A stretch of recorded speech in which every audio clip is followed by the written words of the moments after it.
So inflation seems to be taming. The markets are somewhat recovering. In fact, we have the NASDAQ nearly in bull market territory in 2023, which seems absolutely crazy considering the last few years. And you're probably sitting there wondering right now, should you be buying US stocks? And in particular, should you be buying US ETFs? And in this video, I'm going to go over a way that you can get exposure to the US, not necessarily through buying individual stocks, through going and turning your Canadian dollars into US dollars, but instead going over some S&P 500 ETFs, some NASDAQ ETFs, and possibly a niche ETF that has been one of the better performers in terms of US traded ETFs over the last while. So in this video, I plan to give you some easy insights as to how to get exposure to the United States without having to go through the trouble of picking individual stocks. My name is Dan. I am one of the co-founders of StockTrades.ca and one of the founding partners of StockTrades Premium, and we bring outstanding content to Canadians every single week over on our website and on this YouTube channel. So let's dive right into it and get started with some Canadian listed ETFs that can get you instant exposure to the United States during this market rally. So before we start, do I own US ETFs or Canadian listed US ETFs? No, I do not. I own all individual stocks. It's just the way I have invested my entire investing career. I used to own an ex-Canada ETF in XAW.to, but I sold that off and invested in individual US equities instead. This is because I have a lot of time to research stocks. In fact, I do it full time. We launched StockTrades Premium in 2018 and have outperformed the markets over that time period with our stock selections over there, which, by the way, you can get a credit card free 2-week free trial to Premium below. But I do understand that a lot of people do not have time to research individual stocks. And if they don't want to utilize a platform like Premium to help them, it might help them to simply buy a US ETF. And there comes with the trouble of that, of having to exchange your Canadian dollars to US dollars. There may be a multitude of reasons why you don't want to do this. You might be retired and you live in Canada, so you want your funds to remain in Canadian dollars because that's how you spend them. Or it could be a situation where the Canadian dollar is relatively weak compared to the US dollar, and you would rather wait for a better opportunity to buy US dollars. And in this situation, Canadian listed ETFs make a lot of sense. However, there is one very, very important disclaimer that you need to understand before buying these Canadian listed ETFs. So for the most part, Canadians know that when they buy US listed stocks, they want to do so in an RRSP. Why is that? Well, if you do it in a cash account or a tax-free savings account, you'll be charged a 15% withholding tax on the dividends of those stocks. So if you buy them in a RRSP, the tax treaty between Canada and the US, there is no withholding tax on these dividends in an RRSP. However, there is a big difference when you are buying Canadian listed ETFs that contain US listed ETFs or US listed stocks. You still will be charged a 15% withholding tax on the dividends inside of those funds. So if you own a Canadian listed ETF and that ETF holds US stocks or US ETFs, the withholding tax applies even in an RRSP. This is something that is very important to understand. And another thing with these funds is you need to watch whether or not you are buying currency hedged or not currency hedged funds. Most of these have currency and non-currency hedged alternatives. So you need to decide which is right for you. Me personally, 95% of the time, I'm going to be going with unhedged funds simply because over the long term, it has been proven that currency fluctuations between the Canadian dollar and the US dollar tend to even out. So if you're investing in these funds over the long term, all you're really doing is paying hedging fees for that difference to be equaled out over the long term. Now, if your time horizon is shorter, let's say you want to hold these for 1 to 2 years or even possibly 5 years, or you're potentially in retirement and can't risk those massive swings in currency fluctuations in case you need to sell units, then currency hedging does make a lot of sense because it will protect you against those large swings in currency. If the Canadian dollar drops 10%, that will not be reflected in the ETF, whereas if you have an unhedged version, it will be. So for me, if I am holding something short term like a CDR or Canadian Depository Receipt, which I won't get into in this video, but they are a good way to hold individual US stocks in Canadian dollars, and I have a 1 to 2 year timeline on this before I want to exchange that money into US dollars, the currency hedge nature of those CDRs makes absolutely perfect sense for me. So hedging, figure out if it's right for you, and from there you can figure out if they are right for your individual portfolio. But with that being said, let's dive into 3 different Canadian listed US ETFs that I really think Canadian investors should have a look at. So in this video, I am going to speak on the unhedged versions of these ETFs, but I will make note of the hedge version tickers if you choose to go that route. And keep in mind, I know I did say 3 ETFs in the video, but I do have a bonus 4th ETF that you're going to want to wait around for because it is very interesting and provides a little bit of a different strategy for those who don't necessarily need distribution. So the first ETF we're going to go over is the Vanguard S&P 500 ETF, and this is one of the most popular ETFs in the country, period. As we can see, it has 7.29 billion in assets under management, and if you're looking for exposure to the S&P 500, this is arguably the best way to go about it. So not only does it have 7.2 billion in AUM, but it also has a very, very low expense ratio. You're only going to pay 90 cents per $1,000 every single year to own this fund. For this reason, Vanguard just does it practically everywhere. Their fees are insanely low, and as a result, they tend to attract a lot of investors. So when we look to the performance of VFV, we can see that it has mimicked that of the S&P 500 for the most part. We can see that, over the last 3 years, 17.7%, 5 years, 12.9%, and 10 years, 15.13% in annualized returns. Now, the hedged ticker of this fund is VSP, and I'm going to go to the performance here to give you an idea of how much the unhedged version has outperformed the hedged version. So if we go out to a 10-year period and we want to add VSP into here, so this is the Canadian hedged version, we can see that the returns of the unhedged version, and actually I don't even have this including the distributions, if we go to total returns, we can see that the unhedged version of this fund has absolutely thumped the hedge version for a few reasons. For one, the dollar fluctuations over the last while have caused it to outperform, and in general, paying for hedging fees over the long run is ultimately going to cost you money, and this is why I stated that if you have a longer time horizon, hedging might not be something you want to do. That is ultimately up to you. But as we can see here with this 10-year performance, this is very strong. It's very strong with either one of these funds. I mean, even 188% over the last 10 years is quite the accomplishment.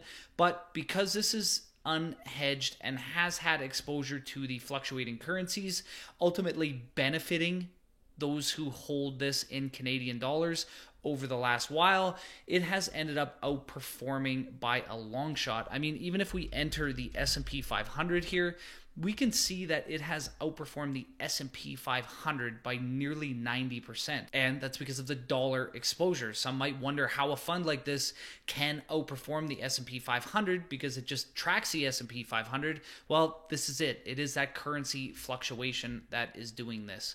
So when we look to total holdings, we can see that VFV VFV, all it does is owns VOO, which is Vanguard's S&P 500 ETF that trades in US dollars. Remember what I spoke about with taxable implications of this in an RRSP? This Canadian listed ETF owns an underlying US listed ETF. And if we look to VOO and we look to the holdings, you're going to see much the same as any other S&P 500 ETF out there. We have Apple with 6.6%, then we have Microsoft, Amazon, Nvidia, Tesla, Berkshire Hathaway, Alphabet, ExxonMobil, United Health, JP Morgan, Johnson & Johnson, Meta Platforms, Visa. This will contain all of the largest companies in the United States. Does it guarantee that they are the best performing? No. But this does get you exposure to 500 of the largest. In fact, it gets you exposure to 510 of the largest because, unlike what a lot of people think, there is more than 500 companies inside of the S&P 500. And there's also some of the largest US companies that are not featured in the S&P 500 because there is pretty strict listing requirements.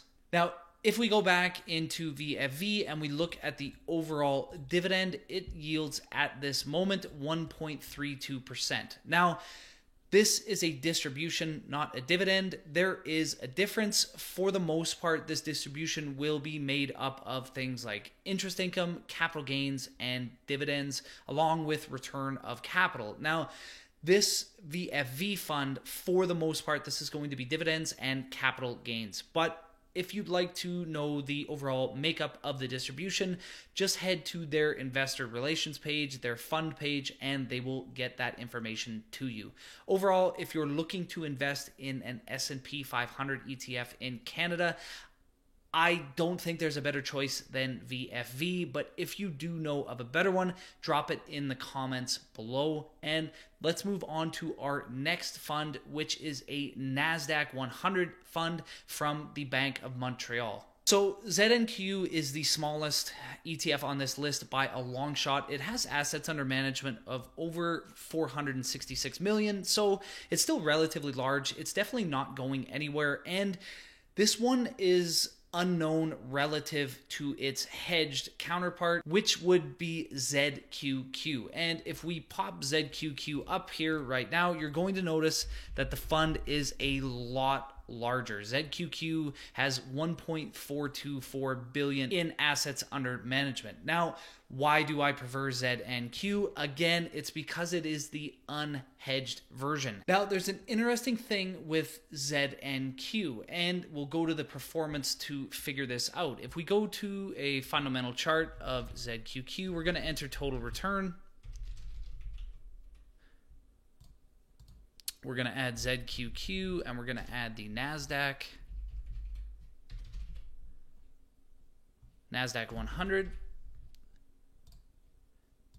We can actually see that in terms of hedged versus unhedged, ZQQ, the hedged version, has outperformed not only the NASDAQ, but ZNQ as well. And why is that? Well, this fund is a lot newer. It just came into existence in February of 2019, so it is relatively fresh. And as a result, because of the resurgence in oil prices, the hedge version ended up doing quite well. But now that the dollar is weakening again, the performance is starting to level out, and I still would expect the unhedged version to outperform it. But if we go to ZNQ holdings, we're going to see much the same. The underlying holdings, we're seeing Apple, Microsoft, Amazon, Nvidia, Tesla, Alphabet, Meta Platforms, Broadcom, Pepsi.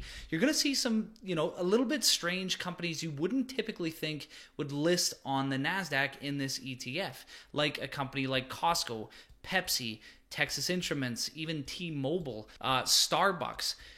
You wouldn't expect these companies to be NASDAQ listed companies. We often think of the NASDAQ as tech, but in fact, it does contain, consumer defensive companies like Costco and Pepsi. So that's something to consider when investing as well. Now, the top heavy makeup of this ETF looks much the same as the S&P 500, and that is because there is a lot of the largest companies in the United States are these major tech codes like Apple, Microsoft, Amazon, Nvidia, Tesla, Google. So you're going to see them in the top heavy proportions of the S&P 500 as well. So if you want to own both of these funds, that's definitely something you need to consider in terms of overall allocations. Now, in terms of fees with ZNQ, you're going to pay 0.39%. The NASDAQ 100 is a more niche ETF, and as a result, you are going to pay higher fees. This is around $3.90 per thousand invested, so it is significantly more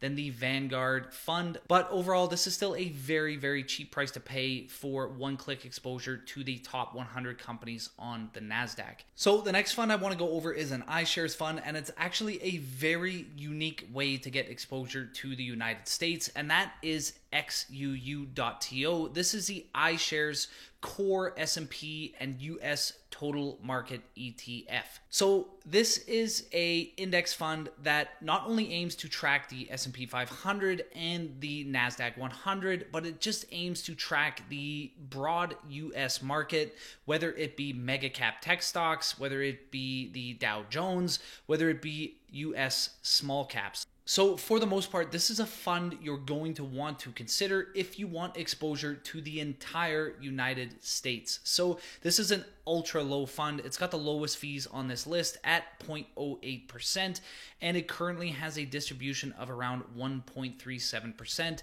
You're not really buying these total market funds and even an S&P 500 fund for the dividend. They're going to be more along the lines of total return funds, and there is a chance that the fund will sprinkle in capital gains and dividend payments to you over that time period.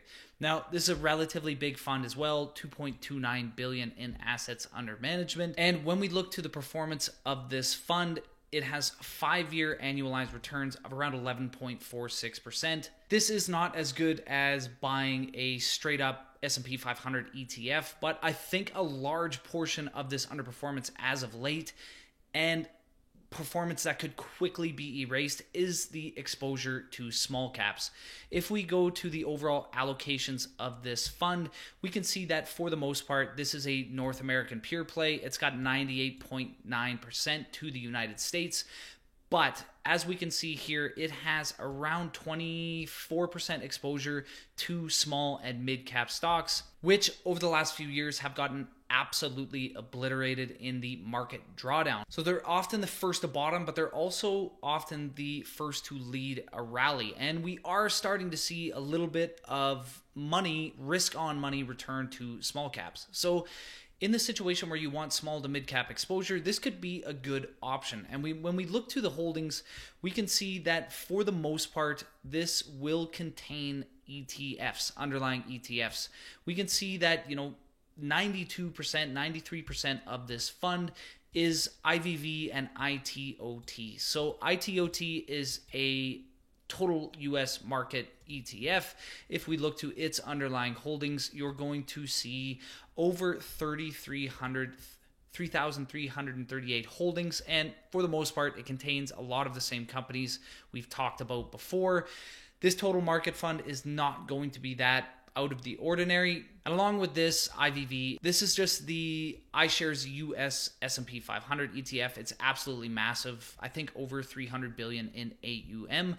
But the interesting part of XUU is this small cap and mid cap exposure. If we look to IGH and IGR and we go to their holdings, we can see they contain a lot of not relatively well-known companies, and they're very small allocations, pretty much equally weighted funds. We can see this as 407 holdings.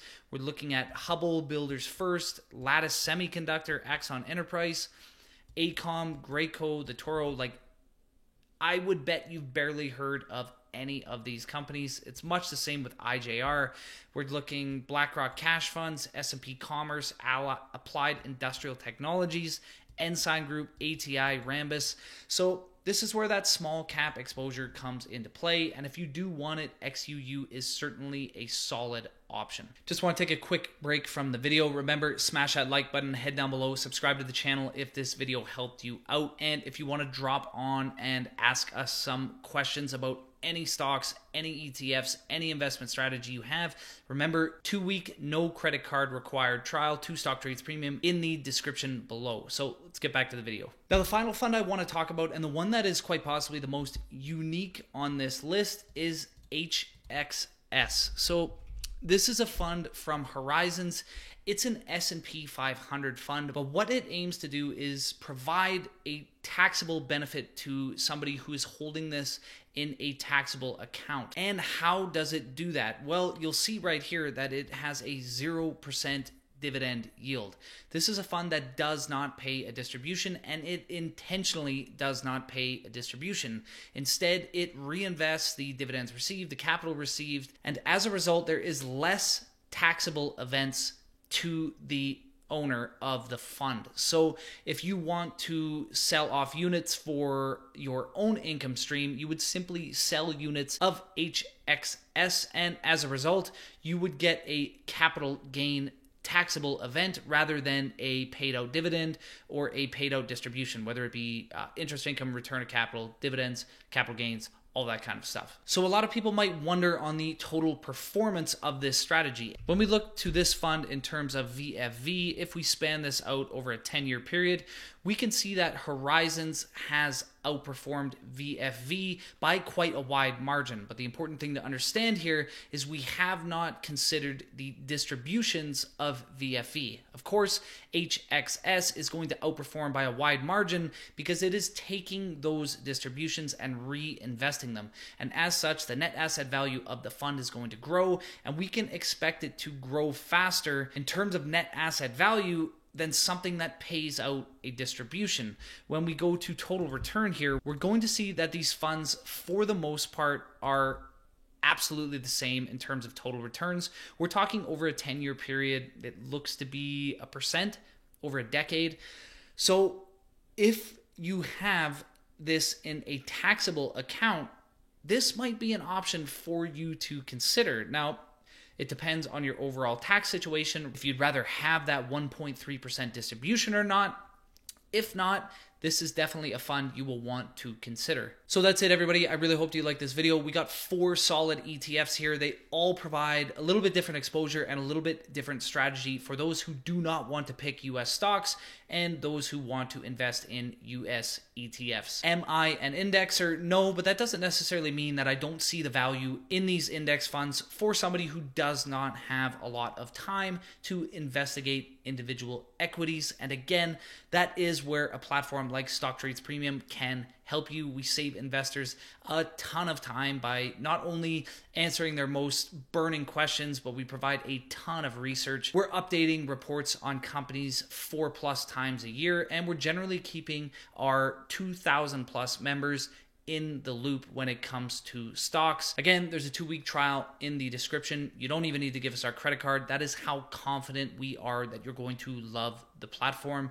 And as always, like the video, head down below, smash the subscribe button, and we'll see you next time with more great Canadian investment content.